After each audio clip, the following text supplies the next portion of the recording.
سلام الغزالات النورات ديال القناة، شكرا لكم بزاف على التفاعل ديالكم لهلا يخطيكم. اليوم تاني جيتكم بقصة واعرة بالجهد، قصة زوينة كلها عبر. فعافاكم، كنتمنى منكم ما تنساونيش باللايك ديالكم والتعاليق الزوينة. الله يفرحكم. وغادي نبداو القصة. أنا سعاد، عندي 17 سنة و10 شهور، باقي لي شهرين وغنكمل 18 سنة. أنا من عائلة فقيرة بزاف، وعندي 3 ديال خوتي.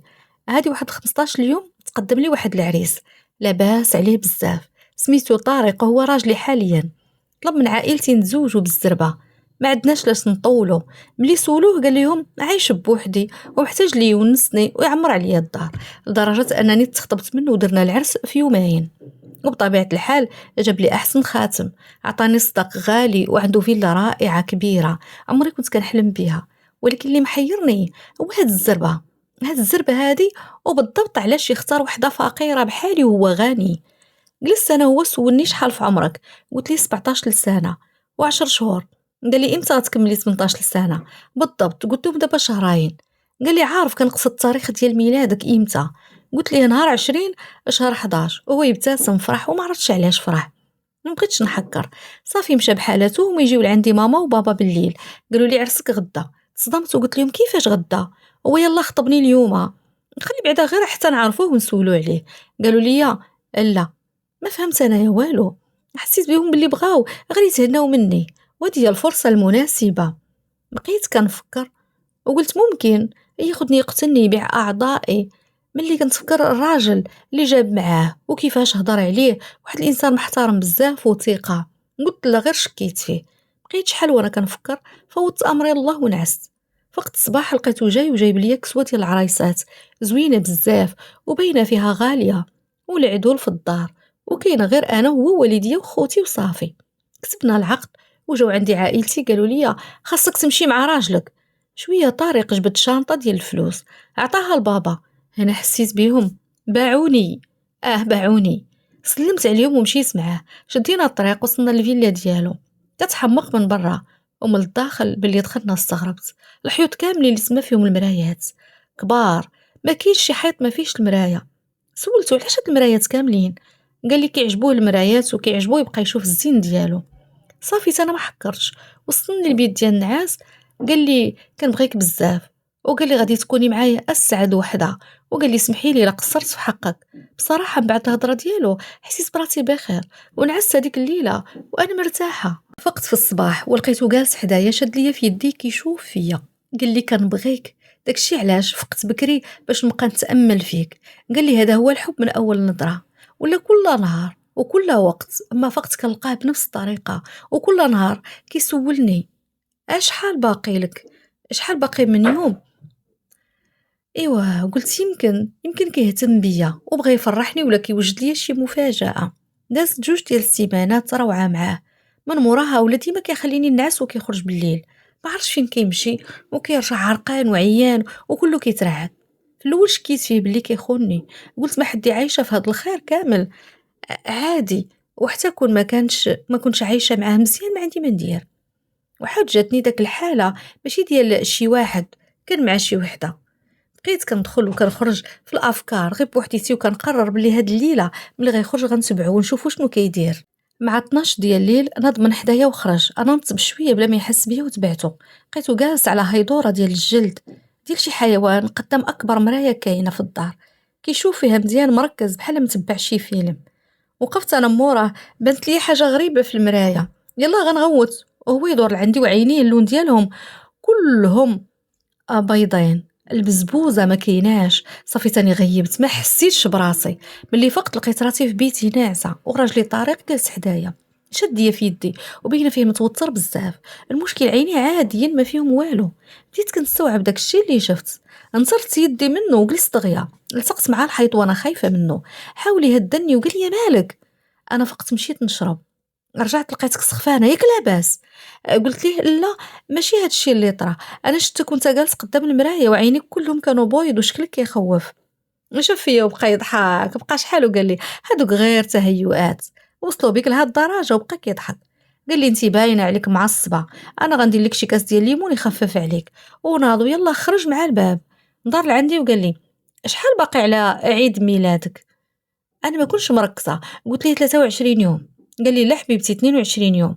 وردي بالك مزيان مع الأيام اللي جاية وخدي راحتك، ما تخلي حتى شي حاجة تأثر عليك. حسيت بحال غادي نموت. تعجبت من الهضرة ديالو. اشنو زعما شنو يقدر يدير فيا؟ علاش كيتعامل معايا هكذا؟ زعما يلاه كان غادي يقتلني، ما كانش غيتعامل معايا مزيان. اشنو زعما داكشي اللي شفت في المرايا بصح ولا لا؟ هاد الأسئلة كلهم شاغلين بالي. تسمح الصوت ديال طارق قال: خذي يا حبيبه الليمون بصحتك. خديته وشربته وكملت نعاتي حتى الصباح. أصبحنا وأصبح الملك لله. وقت الصباح درت براسي نسيت شنو طرا بالليل، تعاملت معاه عادي، وقلت هاد الليلة ما غنخليهش يشوفني حتى نعرف اشنو واقع، وغادي نبقى مراقباه. والغريب أن طارق قال لي: أنا اللي بغيت اليوم نوجد العشاء. استغربت وقلت ليه واخا، ولكن قلت مع بالي غادي نرد ليه البال. نرد بالي منه. قلت ليه أنا غادي نعاونك شوية، كحز من حداه، ولكن بقيت حاضيه من المراية، من المرايات ديال الكوزينة. لقيتو كيحط ليا شي فانيد في الكاس ديال العصير، وجابوا ليا قال لي شربيها حبيبتي. ابتسمت قلت ليه شكرا. قلت في بالي ديالاش هاد الفانيد، زعما ديال النعاس؟ قلت ليه واخا انا غنمشي للبالكون نشربو. مشيت كبيتو في واحد الغرس تما، بقيت شويه ورجعت ليه الكاس للكوزينه. قال لي سيري خليك مرتاحه، لا تمشي طيحي هنايا. شفتك دايخه. تما عرفت بلي ديك الفانيده ديال النعاس. مشيت للبيت ديالي وبقيت 10 ديال الدقائق، من بعد درت راسي ناعسه. جا حدايا حسيت بيه، حاولت نركز في النعاس باش نبقى ناعسه ما يحش بيا. عاودني مزيان في الفراش وغطاني. جلس حدايا وبدا كيهضر. قال: انتي عارفه حبيبتي انك مصدر الفرحه ديالي وحريتي، انتي اللي بحياتك انا غادي نعيش. حاولت نفهم من الهضره ديالو شنو بغا يقصد، ولكن ما فهمت والو. اللي يشوف البداية ديال الكلام يقول كيبغيني، ولكن آخر جملة غريبة. فجأة هو كيهضر دقات الساعة، يعني 12 ديال الليل. اسمح فيا وخرج كيجري. خليته تخرج من البيت بواحد 5 ديال الدقائق. دورت عليا واحد ليزار بيض نفس اللون ديال الحيط، تبعته وتخبعت في واحد القنيته.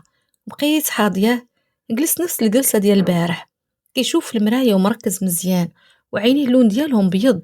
خفت، كنت غادي نجري للبيت نتخبى، ولكن صبرت راسي باش ما نتفرش حتى نعرف الكماله ونعرف علاش انا هنا. بقيت كنشوف في المرايه، ما كانش كيبان فيها طارق، لا كان كيبان فيها واحد الراجل كبير في السن، وعنده القرون وعنده زنطيط، وجالس على كرسي كبير، وداك الكرسي فيه بزاف ديال الطيور كتفرفر عليه، والشكل ديالهم كان خايب، كان كيخوف.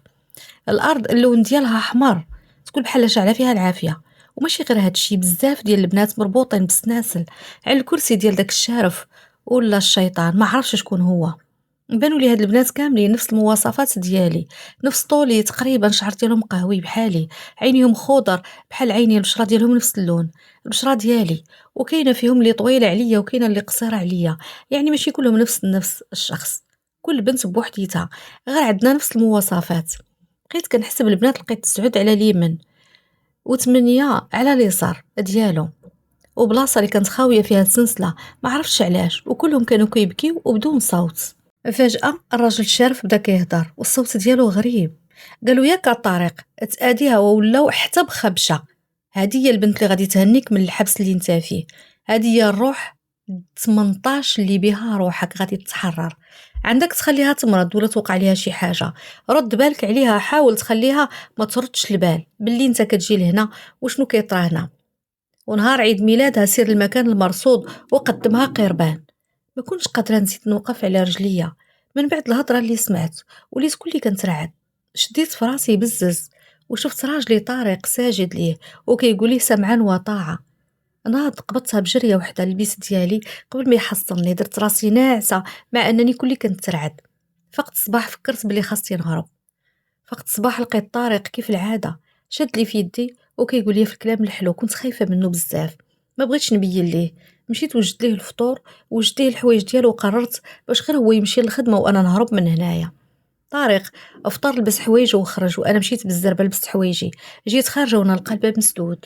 انا اصلا عمرني ما فكرت نخرج من الدار. هو لهاد الدرجه خايف لا نهرب ونخليه؟ ما عرفت ما ندير. حتى السراجم ما عنديش كي ندير نقز منهم، فيهم الشباك، ما كنتش عارفه ما ندير. بقيت كندور كي الهبيله في الدار، وفجاه تفكرت المكتب ديال طارق كيفاش عمري دخلت ليه. قلت نمشي ليه نقدر نلقى شي حاجة اللي تخرجني من هاد الشي اللي أنا فيه. سديت الباب ديال الفيلا من الداخل، يعني واخا يجي طارق ما يقدرش يدخل عليا ويحصلني. بعدها مشيت للمكتب ديالو، لقيت داك البيت عامر كتوبة، وفيه مكتب اللي كان كبير، وواحد الحيط فيه واحد لاجونطة اللي كبيرة قد الحيط، فيها الأيام ديال السنة كاملة، ضارب على كل شي حتى وصل النهار اللي حنا فيه. وداك لاجوندا مدور عليها بالأحمر على 20 شهر، 11 نهار عيد ميلادي، وكاتب عليه يوم الراحة. قلبي تسير عليا ملي شفتها. بقيت كنقلب في المكتب على أي حاجة تقدر أنها تفيدني، حتى لقيت واحد المذكرة الغلاف ديالها كان مصوب من الجلد ديال شي حيوان، شكل ديالها زوين من لا برا. ملي حليتها لقيت فيها واحد القلم مكتوب عليه حياتي. فتحت المذكرة لقيت طارق كتب فيها قصة حياته من اللي كان صغير. بقيت كنقرا واللي لفت النظر ديالي واحد الصفحة في داك الكتاب اللون ديالها مبدل على الالوان ديال الصفحات الاخرين. بديت كنقرا الكلام اللي كان كاتب طارق: انا اليوم غادي للخدمه وكره حياتي، ما لاقي ما ناكل ولا ما نشرب، ما كرهش حتى انا نكون لاباس عليا ونتهنى ويكون عندي كل شيء. الوالد الوالده ماتوا بسبب الفقر وقلة الشيء، ولكن صاحبي اليوم عطاني كتاب ديال السحر قديم، وقال لي تقدر تحضر بهم الشيطان او الجن يساعدك. انا قررت نخاطر ونحضره. اشنو زعما غادي نخسر اكثر من اللي خسرته؟ ومن بعد ديك الصفحه اللي موراها لقيتو كيحكي التفاصيل اللي دار من داك الكتاب والمراسم ديال التحضير ديال الشيطان، اللي انا كان قلبي غادي يسكت وانا كنقراهم. واشنو طلب منه الشيطان بلسان طارق: يا ربي النهار اللي نهضر فيه الشيطان يكون شيطان محبوس. وبغى مني روح 18 البنت باش الحبس ديالو يتفك، والبنات بغاهم يكونوا الشعر ديالهم بني، عينين خضر، البشرة نظيفة وما فيهاش حتى شي خبشة، لأنه إلا كانت فيها شي خبشة ما يمكنش يقدمها كقربان. وكل بنت كتقتل نهار عيد ميلادها، وإلا درت هادشي كامل هو غادي يحقق لي كاع اللي طلبتها منه. أصلا هو غيبدا ينفذ اللي باغي مجرد ما غادي نوافق ندير هادشي. يعني خاصني نكمل خدمتي باش الشيطان ما يبقاش محبوس. الصفحة اللي من بعدها: انا حاليا عندي بيت كبير واحسن مكان في الطوموبيلات وشركة كبيرة واي حاجة حلمت بيها، والفلوس اللي عندي دابا غادي نستغلهم باش نجيب بيهم 18 البنت. ما حدي مازال ما جبتهم، غادي نبقى تحت رحمة ديال هاد الشيطان. من بعد بدا كيعاودو كيحكي التفاصيل ديال كل بنت تزوج بها، وفي الاخير قدمها قربان. كان قلبي كيتقطع وانا كنقرا، بكيت عليهم وكملت القرايه حتى وصلت للبنت رقم 15 بلسان طارق. رغده كانت هاد البنت ذكيه بزاف، من الاول لاحظت لي بلي كنت كندير، ولكن في الاخير قدمتها قربان وهي مبنجه. ما كنتش كنتصور انها حاولت تضرب راسها باش ما تقدرش تقدم كقربان، ولكن مسكينه ما عرفاش انها الا هربات منه هو انا غادي نقتلها. وهي عرفات حتى كيفاش تدخل وسط المرايه ووقتاش، حيت كانت ديما مراقباني وكانت عارفة أن الشيطان ما كيكونش بالنهار حيت كيكون تحت العقاب. وعرفات حتى كيفاش تدخل المراية حيت قرات كاع الطلاميس وحفظاتهم، وكانت غتدخل وتخرج البنات اللي وسط المراية. بالحق مسكينة طلعت أذكى منها وما لحقاتش أنها تكمل الأمنية ديالها. الصفحة اللي بعدها حصلتها وهي كتقول الطلاميس مازال ما كملت القراية ساعات، والساعة دقات ناري. هادي 7 ديال العشية، واش انا جلست هادشي كامل ناري ما بقى والو. طريق غادي يجي وانا ما وجدت لا عشاء لا والو. رديت كلشي لبلاصتو وخرج، حليت الباب اللي على برا، دورت ليها الساقطه ماشي لاجا يحل الباب تحليه. ملي يجي نقول له كنت عيانه داكشي علاش ما طيبت والو، ونقول له يطلب الماكله من برا. الحمد لله ملي لاحظت الساعه جا طارق اول حاجه سولني قال لي شحال باقي عيد ميلادك. هاد المره كنت عارفه اشنو كيقصد. ضحكت وقلت ليه 21 يوم. حاولت نبين باللي راني عيانه باش طارق ما يعقش بيا. قال لي مالك؟ قلت لي حاسه براسي عيانه وراسي دارني ما قاداش، بغيت غير نوجد لك شي حاجه للعشاء وما قديتش. هنا طارق تصدم قال لي عيانه؟ كيفاش عيانه؟ لا انت خاصك تبقاي بخير ما يطرالك والو. انا عرفته هنايا شنو بغى يقصد. قلت ليه كيفاش؟ ما فهمتكش. هو يقول لي لا ما تفهمينيش غلط، انا كنبغيك وما نبغيكش تاداي، انتي سبب السعاده ديالي. طلب العشاء من على برا، تعشينا وما حسيتش براسي. اتفقت الصباح لقيتو جالس حدايا. انا عقت بيه باللي نعسني في الليل، ولكن ماشي مشكل، المهم عرفتو على شناوي. فقت ووجدت الفطور وفطرنا، وانا نقول ليه طارق من نهار اللي تزوجنا ما خرجتيني. قال لي حبيبتي غير مع الخدمه والله ما كنسالي. قال لي وكتشوفيني كنجي حتى الليل، وانا نقول ليه طارق واش نقدر نمشي عند عائلتي توحشتهم. زيدون من نهار اللي تزوجت ما جاو لعندي، ما مشيت لعندهم. هو يقول لي واخا حبيبه وجدتي راسك اليوم نخليك دوزي النهار ديالك مع عائلتك، وملي نخرج من الخدمه ندوز عليك نجيبك. فرحت مشيت طايره، لبست حوايجي وقديت حالتي، خديت التليفون كان جابوا لي طريق، ولكن عمري خدمت به. شعلته وخدمت النمره اللي فيه باش نقدر نحتاجو. هزيت اجونده صغيره وستيلو احتياط، نزلت لعندو باش نمشيو. ركبنا في اللوطو في اتجاه دارنا. وصلت سلم على والديا ومشى، بقيت مجمعه شويه مع الدار. تغدينا وبقيت جالسه واحد شويه. طلبت ماما نمشي عند صاحبتي بالعاني باش نخرج نقلب على اللي يعاوني في هاد الشي. رفضات وقالت لي يجي راجلك عاد خرجي. صافي عملت راسي كنهضر معاه في التليفون وقلت ليه راه قال لي سيري. صافي زيت صاكي وخرج. بقيت غادا وكنفكر فين نمشي، وانا نتفكر واحد الامام ديال المسجد اللي حدانا دارو قريبه منا. نستشار معاه، جلست وحكيت ليه كل شيء اللي شفت واللي قريت في المذكره واشنو كاين في المكتب. قال لي خاص ضروري تكملي القرايه ديال المذكره وتشوفي الكتوبه شنو فيهم. بقى كيقول لي شي صور ديال القرآن في حالتي الا خرجت لي شي حاجه باش نحصن راسي. صافي وقفت ودعته وخديت النمره ديالو باش نبقى معاه على تواصل. رجعت للدار، بقيت جالسه معاهم حتى وصل الوقت اللي جا فيه طارق. مشينا خدا شي حاجه من برا نتعشاو بها، وثاني كرر نفس الحاجه. دار لي الفنيد باش نعس. فقت الصباح درت الروتين عادي، مشى هو الخدمه.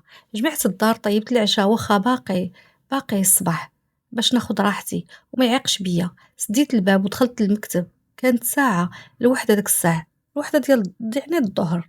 هزيت المذكرة نكملها بالقراءة، ولكن شو غادي نستافد؟ خاصني نقلب في داك الكتاب ديال السحر، نقراهم ونعرف منهم كيفاش ندخل لداك المراية وكيفاش نتحكم في داك الشيطان ونقضي حياتي وحياة طارق وحياة داك البنات.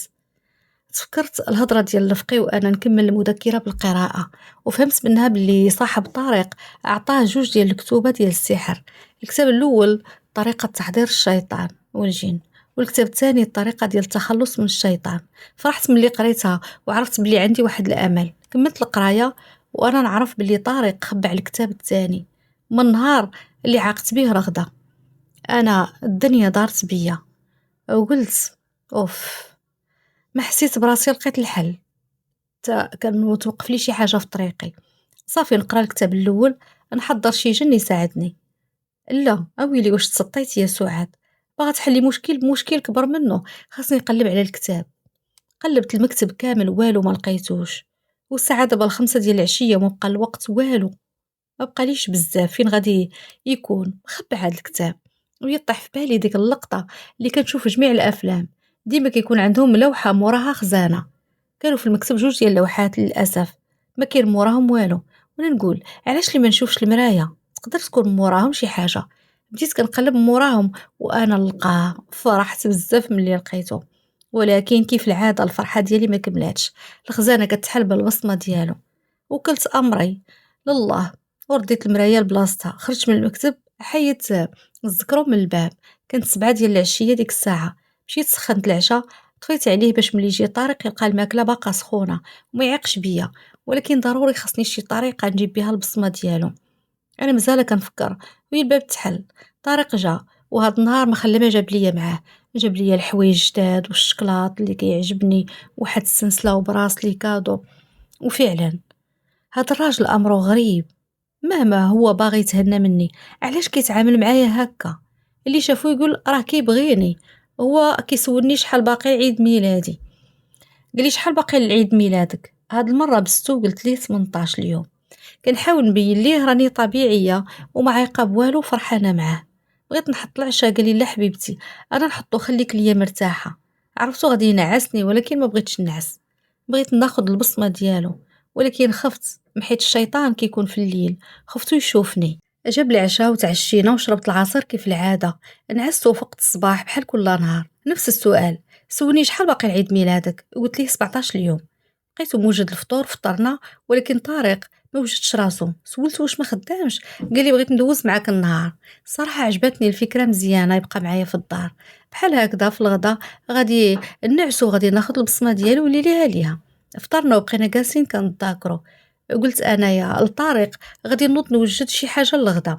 قال لي انا غادي نعاونك. قلت ليه واخا مشينا كنوجدوا الغدا بزوج. طاب الغدا وجدت العصير، ولكن انا هنا خاصني ندير الفانيد ديال النعاس اللي سرقت للطريق. خاصني نديرو ليه في الكاس ديالو ديال العصير، ولكن كي غندير هو معايا في الكوزينه وهي عامره مرايات. شويه ولا نشد في كرشي، بديت كنغوت ربي اللي خلقني. طريق تغلع، قال لي مالك؟ قلت له الوجع ديال اللي غاقل. قال لي دخلي ترتاحي. قلت لي ما يمكنش، خاصني ضروري نشرب الدواء. عطيته سميتو وخرج باش يشريه ليا.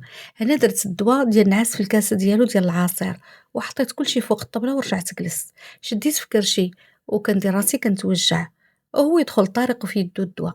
قال لي علاش وجدتي الطبله؟ ارتاحي انا نوجدها وانتي مريضه.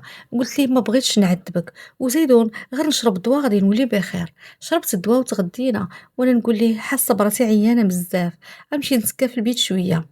قلت ليه واش تجي معايا؟ قال لي دخلنا البيت تكيت وهو تسكى حدايا. بقيت كنلعب ليه في الشعر ديالو حتى حسيت به نعاس. حاولت نفيقو ما فاقش، تاكدت منه انه نعس.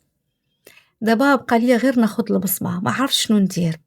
هزيت تليفوني ودخلت كنقلب في اليوتيوب، وانا نلقى واحد الصفحه زوينه فيها بزاف ديال الحلول. لقيت فيها الطريقه باش نسرق البصمه ديالو.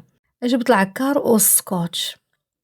ايوا طليت ليه العكار في الصبع ديالو، ودرت فوقو داك السكوتش، وهي البصمه طبعات في السكوتش. مشيت للمكتب، حيت داك المرايه ولصقت السكوتش في الخزنه، ولكن ما تحلاتش. عاودت مسحتها ودرت سكوتش اخر في الصبع ديال الطارق، وجبته هاد المرات فتحت الخزانه. لقيت فيها البوم ديال التصاور ديال الطارق ملي كان صغير. لقيت فيها واحد الالبوم اخر فيه تصاور ديال داك البنات اللي شفتهم محبوسين في المرايه، وشي اوراق ديال الشركه والفيلا، وكاين حتى الكتاب اللي كنقلب عليه. هزيته وخليت الخزانه محلوله. مشيت هزيت حتى الكتاب الاخر، وهزيت شي حاجه والفلوس من الخزانه ماشي بزاف. سرقت السوارت للطريق، خرجت طبعت على دوك الكتب بزوج بيهم، وخرج الدوبل ديال السوارت. مشيت لعند الفقي، خليت عنده الكتوبه، هو غادي يقراهم ويعطيني الحل اللي غادي نتبع. رجعت للدار الحمد لله الطريق باقي ناعس. رجعت الكتاب لبلاصتو والسوارت ورديت كلشي كيف ما كان. مشيت للبيت، مسحت للطريق الصبع ديالو مزيان، مسحت داكشي اللي كنت بحثت عليه في اليوتيوب، ما خليت الاثار لوالو. رجعت تكيت حتى طارق ودرت راسي ناعسه. بقيت ساعه ونص عاد فاق طارق. حسيت به ولكن بقيت ناعسه. تفيقني هو، قال لي فيقي، بحرا تقدري تنعسي بالليل، راه حنا نعسنا بزاف. المهم عقب والو. نهار جديد، طارق قال صباح النور حبيبه. انا قلت له صباح الخير حياتي. فقت وجدت الفطور للطارق، فطرنا. كان خارج هو يقول لي شحال باقي العيد الميلاد ديالك؟ قلت ليه 10 ايام. ابتسم وقال لي ما بقى والو. تسنيت وخرج وانا لبست حوايجي. خرجت بالخف كيف ما ولفت ندير هاد الاسبوع كامل. من نهار اللي عرفت الحقيقه خرجت على السوارت، وانا كل نهار كنخرج، ما كنرجع حتى كيبقى الطارق ساعتين ويجي. كنمشي لعند الفقي اللي ساكن حدانا هاد الاسبوع، هو كل نهار كيحفظني التعاويذ والطرق اللي خاصني ندير باش نعتق حياتي وحياة الطارق وحياة البنات. الفقي جاب واحد الناجم عنده خبرة كبيرة في عالم ديال الجن والشياطين، وكيعرف كل شيء عليهم وكيتعامل معاهم. هذاك السيد علمني بزاف ديال الطرق وشجعني باش نكون قويه وحتى حاجه ما تخلعني، ولكن باقا خايفه من حاجه وحده، انا هو خاصني نعتق طارق. النهار اللي هو خاصو يقدمني فيه كقربان هو نفس النهار اللي غادي يتحرر فيه الشيطان. خاصني نعس طارق، يعني نبالي بيه قبل ما يبالي بيا، وخاصني نجرح راسي ضروري، هكذا الشيطان ما غيقدرش يتحرر وما غيأذينيش. خاصني نقرا واحد التعويذه باش تحل لي المرايه ونقدر ندخل فيها ونخرج البنات، ولكن هادشي كامل ماشي بوحدي. من بعد غادي تعرفوا. دابا خاصني نرجع للدار قبل ما يجي طارق في طريقي. غادي نشري مصحف وكارت ميموار، غادي نعمرها بالقران، وهادشي خاص طارق ما يشوفوش. اول ما ندخل المصحف للدار طارق ما يقدرش يشوف الشيطان مازال. وهاد العشر ايام اللي بقات خاصني نبقى طالقه فيها غير القران. دازت 9 ايام وهذا اليوم الموعود. اليوم طارق قرر باش يدوز معايا النهار كامل. خرجنا الصباح، شرى لي احسن كسوه وشرى لي الاكسسوارات من الالماس، وما خلى ما شرى لي وبرعني لدرجه حسيت بيه فلوسه كامله خسرها عليا. كيخليني بعض المرات نشك باللي هو باغي يتهنى مني. دوزت احسن نهار بالنسبه ليا، نسيت فيه راسي وشكون انا وشنو خاصني ندير. عشت اللحظه كيف ما كيقولوا. وطارق كوموندا الكيك باش غدا غيكون واجد وكل ساعه يوصي. قال لي غنحتفل غير انا وانتي. مشينا للدار، كنا مهدودين خاصنا غير نعسو. صافي نعسنا، فقنا الصباح وجدت الفطور، ولكن فطور ماشي عادي. هاد المرة الحليب درت فيه 4 ديال الفانيدات ديال النعاس، يا نعتقو يا نموتو كاملين. ايوا تأكدت بلي طارق نعس، اتصلت بالفقيه اللي جا وجاب معاه داك الناجم. هزو طارق ودخلوه للبيت اللي انا بدلت ليه الفراش ديالو. درت فراش جديد ونقي. بدلو لطارق حوايجو، لبسوه الحوايج جداد اللي كانوا مطهرين. خدمنا القرآن في الدار كاملة. طلقنا التفوسيخة في البيت اللي فيه طارق، وحصناه باش هكذا ما يتآداش. مشيت على قدام المراية الكبيرة، وجدت كاع المراسم اللي خاصني باش نقدر ندخل المراية. وصلت دابا للمرحلة اللي كانت صعيبة عليا بزاف. كان خاصني ضروري نجرح وجهي باش هكذا ما نتآداش. ما قديتش، ولكن فكرت شحال وانا كنوجد لهاد النهار. اللهم نجرح راسي ولا نموت، ولا نموتو كاملين. جرحت وجهي، حاولت ما نغرقش غير خبشتو. المهم هو وجهي ما يكونش صافي. بقينا جالسين حتى طاح الظلام. ناجم قال دابا بنتي خاصك تبداي نتيا بوحديتك اللي غادي تقدري، وعندك الحق تدخلي للمرايه وتواجهي الشيطان. حنا هنايا فقط غير باش تكوني انتي في امان وما تتادايش. ملي تسالي غادي نكملوا خدمتنا. من بعد هاد الهضره وكلت امري الله.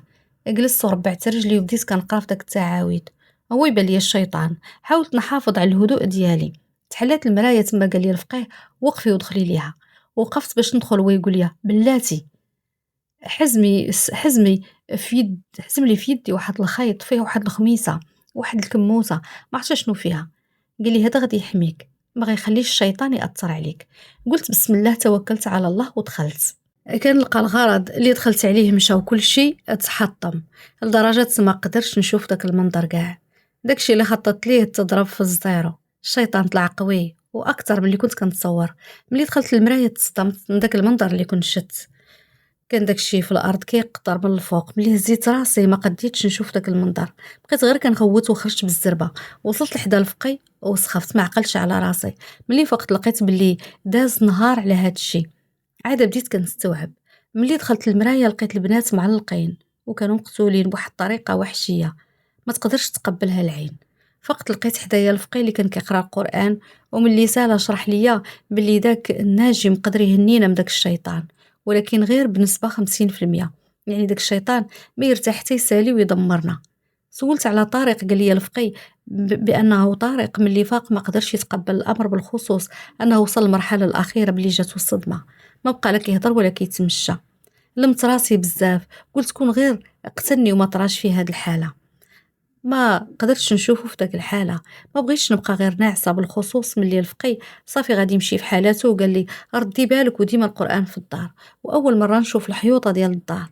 الفقي خرج وكاع المرايات ديال الدار ما بقات فيها حتى شي مرايه. مشيت عند طارق تصدمت ملي شفتو في داك الحاله.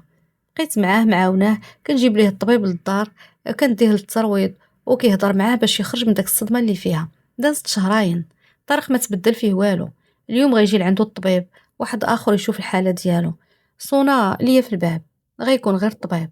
حليت الباب وانا كنلقى 3 ديال الرجال جاو من البنك. قالك باللي الحاله ديال الشركه تدهورات وغيحجزوا عليها، وبلي غيحجزوا على الدار حتى هي وعلى كاع الاملاك ديال طارق.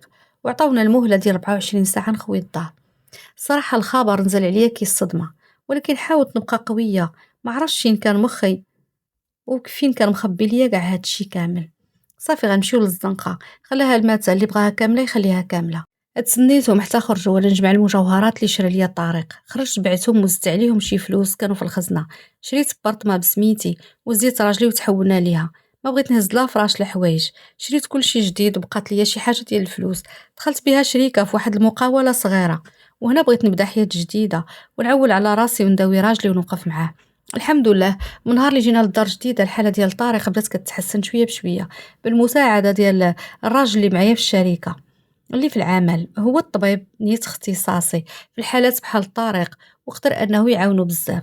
اليوم أنا سعاد عندي 25 سنة، سعاد سيدة أعمال اللي قدرت تحقق ذاتها وتفرض راسها في العالم ديال الأعمال رغم الظروف اللي مرات منها والصور ديال السن ديالها.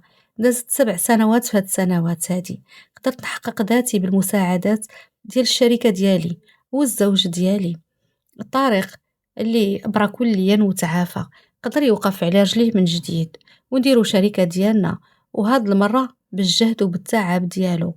واخا عانينا بزاف ولكن الحمد لله طارق تعلم يقنع باللي عنده، وانا حتى حاجة ما كتجيب الساهل، وهاد الشي اللي علمنا عليه ولادنا القناعة. ايوا تزادوا عندنا التوام لينا ولؤي هما كلشي في حياتنا. اللي بغيت نقول لكم من هاد القصة هو الصبر، كيف ما كيقولوا الصبر مفتاح الفرج. وعمرك تتبع شي طريق من غير الطريق ديال الله، اي طريق كتوصلك بالزربه تقدر في اي لحظه تنزلك بالزربه. وربي ما كيبتالي العبد الا وتفكروا وكيبغي يمتحنوا. حنا خاصنا نتعلموا الصبر، وكل ما صبرنا كتكون النتيجه احسن.